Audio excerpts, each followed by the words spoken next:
আমরা গণতন্ত্রে বিশ্বাস করি, আবার গণতন্ত্র ফ্রি আনতে হবে। এখন নির্বাচনের পরে হয়তো একটা ব্যক্তি পরিবর্তন হয়ে গেছে বা একটা সরকারের পরিবর্তন হয়েছে, কিন্তু এখন পর্যন্ত মানুষের জীবনে নিরাপত্তা, শান্তি, স্থিতিশীলতা কিছুই আসেনি। কারণ ভোট চুরি করে ক্ষমতা আসলে কোনো কাজ করার ওরকম শক্তি থাকে না। আমরা সেটাই দেখতে পাচ্ছি। কিন্তু জনগণ আজকে রোজার সময় দ্রব্যমূল্যের ঊর্ধ্বগতিতে নাভিশ্বাস উঠছে। কাজে আমাদের দেশের মানুষের শান্তি এবং কল্যাণের জন্য আওয়ামী লীগের উপর থেকে সমস্ত নিষেধাজ্ঞা প্রত্যাহার করে জনগণের পাশে দাঁড়িয়ে জনগণের সেবা করার সুযোগ দিতে হবে। আমরা করে যাব, আমরা এগুলি মানব, তারপর আমাদের এই সুযোগটা দিতে হবে। সমস্ত মামলা প্রত্যাহার করতে হবে, আমাদের সকল বন্দীদের মুক্তি দিতে হবে। আর আওয়ামী লীগকে নিষিদ্ধ করবার কোনো অধিকার অবৈধ ক্ষমতা দখলকারী, অসাংবিধানিক ক্ষমতা দখলকারী নেই। কাজে আওয়ামী লীগকে এই উপরে নিষেধাজ্ঞা প্রত্যাহার করতে হবে। আওয়ামী লীগের মতো রাজনীতি করার সুযোগ দিতে হবে। জনগণ ঠিক করবে কারা দেশ পরিচালনা করবে, কারা নেতৃত্ব দেবে, সেটা জনগণের উপরে। সেই জনগণের সেই ক্ষমতাটা জনগণের হাতে ফিরিয়ে দিতে হবে, তার হুকুমে না, জনগণের ইচ্ছায়। জি মাননীয় নেত্রী, আমি সুশান্ত বলছিলাম। ওই আপনি আপনার বক্তব্যটুকু বলুন, তারপরে আমরা বাকি প্রোগ্রাম কন্টিনিউ করবো আর কি। ঠিক আছে।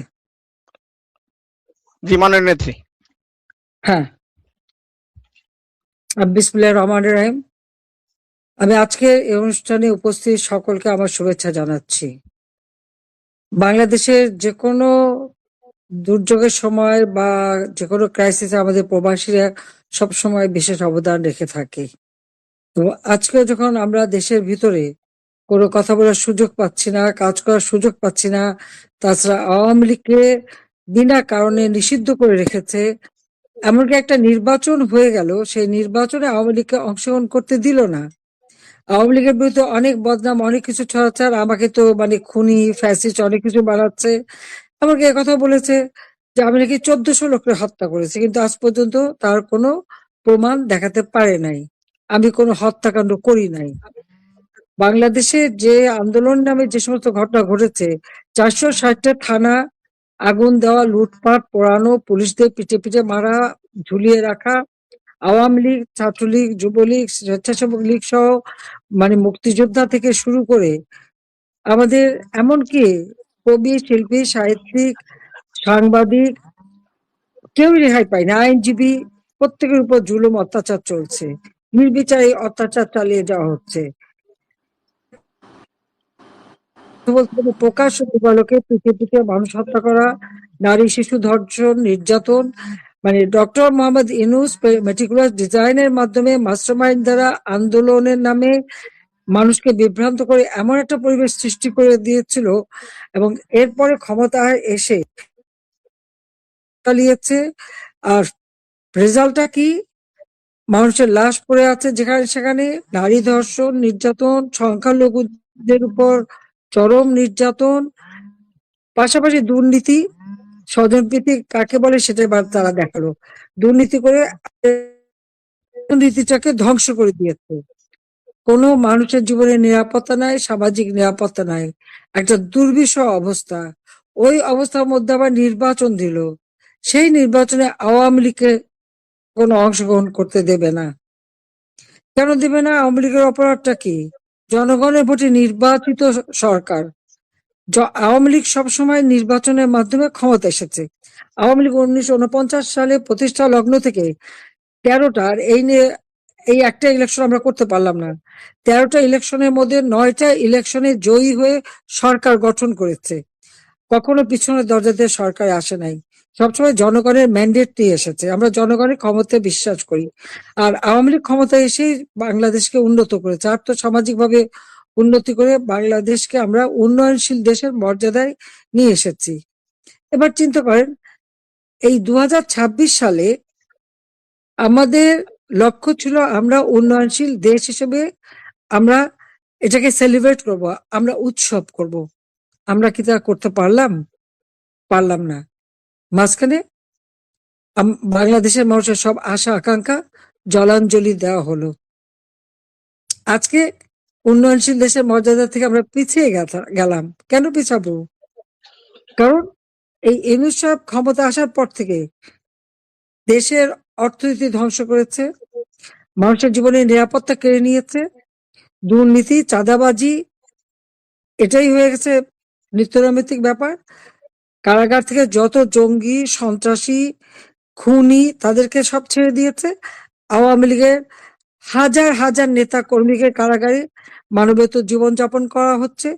তাদের কোনো জেল কোড মানা হয় না, রোগের চিকিৎসা দেয় না, ভালোভাবে খাবার দেয় না, নিরাপদ পানি দেয় না, তাদের ঘুমানোর জায়গা নেই। এক একটা কারাগার ভর্তি, মানে কারাগারের ভিতরে যে কি নির্যাতন, আমাদের বিশেষ করে নারী, মানে কয়েক হাজার আমাদের নারী নেতা কর্মী তাদেরকে গ্রেপ্তার করেছে, তাদের উপরে নির্যাতন। আমাদের যারা ছাত্রলীগ বা যুবলীগ অন্য যারা, তাদেরকে সবসময়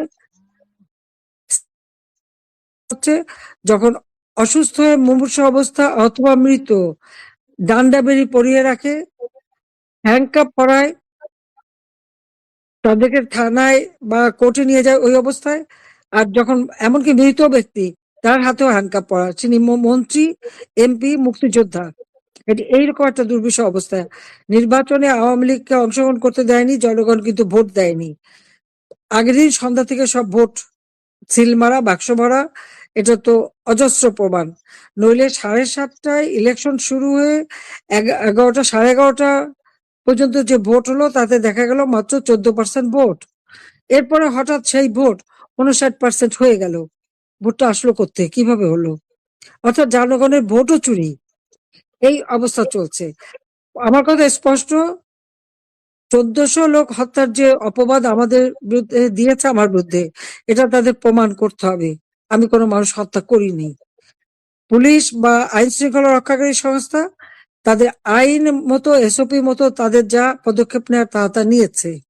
আর এটা তো নিতে পারে, এমনকি এই ডক্টর ইউনূসের সময় তো পুলিশ কমিশনার বলে দিল যে যদি কোনো মানুষকে হত্যা করা হয় বা সরকারি প্রতিষ্ঠানে হামলা করা হয় তো পুলিশ গুলি করতে পারে। তাহলে অপরাধটা কিসের?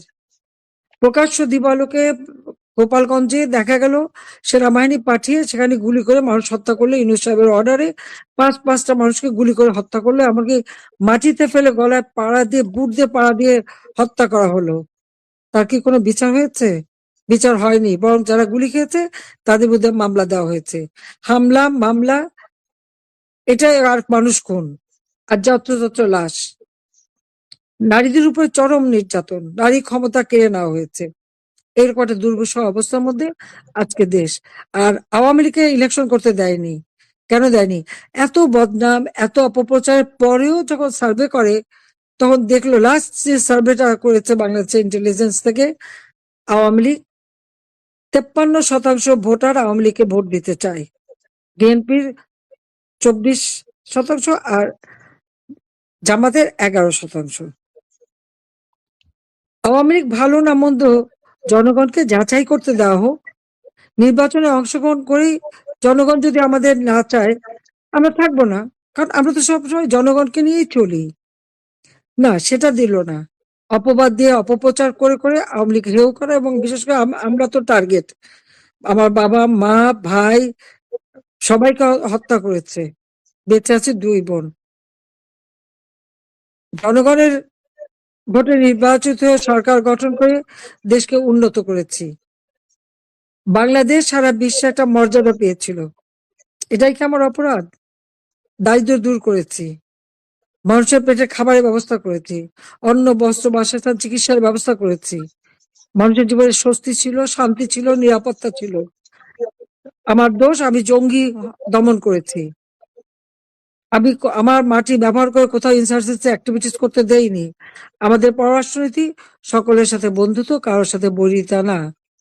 বাংলাদেশের উন্নয়নটা ছিল আমাদের লক্ষ্য, এবং সেটা আমরা সফলভাবে করতে পেরেছি, এই দাবি আমি করতে পারি। তাহলে আমাদের অপরাধটা কি হলো? বেআইনিভাবে কোনো মানুষ তো আমরা হত্যা করিনি, আমরা কোনো রিভেঞ্জ নেইনি। আমাদের সবসময় আওয়ামী লীগের উপরে জুলুম, অত্যাচার, তারপরেও আমরা দেশের উন্নয়ন, মানুষের কল্যাণে কাজ করেছি। যাক, আজকে এখানে সবাই যে সমবেত হয়েছে, আমি আশা করি যে আমাদের সকল বন্দী যারা আছে অত্যন্ত কষ্টের মধ্য দিয়ে আছে, এবং কখন থেকে লাশ হয়ে আসে প্রতিদিন। গতকালকেও একজন লাশ হয়ে এসছে জেলখানা থেকে। কাজে এই যে জেল হত্যা বন্ধ করতে হবে, সমস্ত মামলা প্রত্যাহার করতে হবে, আমাদের সকল বন্দীদের মুক্তি দিতে হবে। আর আওয়ামী লীগকে নিষিদ্ধ করবার কোনো অধিকার অবৈধ ক্ষমতা দখলকারী, অসাংবিধানিক ক্ষমতা দখলকারী নেই। কাজে আওয়ামী লীগকে এই উপরে নিষেধাজ্ঞা প্রত্যাহার করতে হবে। আওয়ামী লীগের মতো রাজনীতি করার সুযোগ দিতে হবে। জনগণ ঠিক করবে কারা দেশ পরিচালনা করবে, কারা নেতৃত্ব দেবে, সেটা জনগণের উপরে, সেই জনগণের সেই ক্ষমতাটা জনগণের হাতে ফিরিয়ে দিতে হবে, তার হুকুমে না, জনগণের ইচ্ছায়। এবং যে পর্যন্ত মানুষ হত্যা হয়েছে, সেই 15 জুলাই থেকে সবুজ আলী ছাত্রলীগের ঢাকা কলেজের সেক্রেটারি থেকে শুরু করে আবু সাইদ থেকে শুরু করে যতগুলি হত্যাকাণ্ড, আমি জুডিশিয়াল এনকোয়ারি কমিশন গঠন করে দিয়েছিলাম তদন্ত করার জন্য। সেই তদন্ত কেন করতে দেওয়া হয় নাই, এটাই আমার প্রশ্ন। আমি এটাই চেয়েছিলাম, কিন্তু সেটা করতে দেওয়া হয়নি। বরং যারা হত্যাকাণ্ড, অগ্নিসন্ত্রাসের সাথে জড়িত তাদেরকে ইন্ডেমনিটি দেওয়া হয়েছে, এই ইন্ডেমনিটি হয় না। কাজে এই তদন্ত করতে হবে এবং যারা সত্যিকার দোষী তাদের শাস্তি দিতে হবে, কিন্তু অযথা আওয়ামী লীগের উপরে দোষারোপ দিলে চলবে না। কাজে আজকে আমরা গণতন্ত্রে বিশ্বাস করি, আবার গণতন্ত্র ফিরিয়ে আনতে হবে। এখন নির্বাচনের পরে হয়তো একটা ব্যক্তি পরিবর্তন হয়ে গেছে বা একটা সরকারের পরিবর্তন হয়েছে, কিন্তু এখন পর্যন্ত মানুষের জীবনে নিরাপত্তা, শান্তি, স্থিতিশীলতা কিছুই আসেনি। কারণ ভোট চুরি করে ক্ষমতা আসলে কোনো কাজ করার ওরকম শক্তি থাকে না, আমরা সেটাই দেখতে পাচ্ছি। কিন্তু জনগণ আজকে রোজার সময় দ্রব্যমূল্যের ঊর্ধ্বগতিতে নাভিশ্বাস উঠছে। কাজে আমাদের দেশের মানুষের শান্তি এবং কল্যাণের জন্য আওয়ামী লীগের উপর থেকে সমস্ত নিষেধাজ্ঞা প্রত্যাহার করে জনগণের পাশে দাঁড়িয়ে জনগণের সেবা করার সুযোগ দিতে হবে।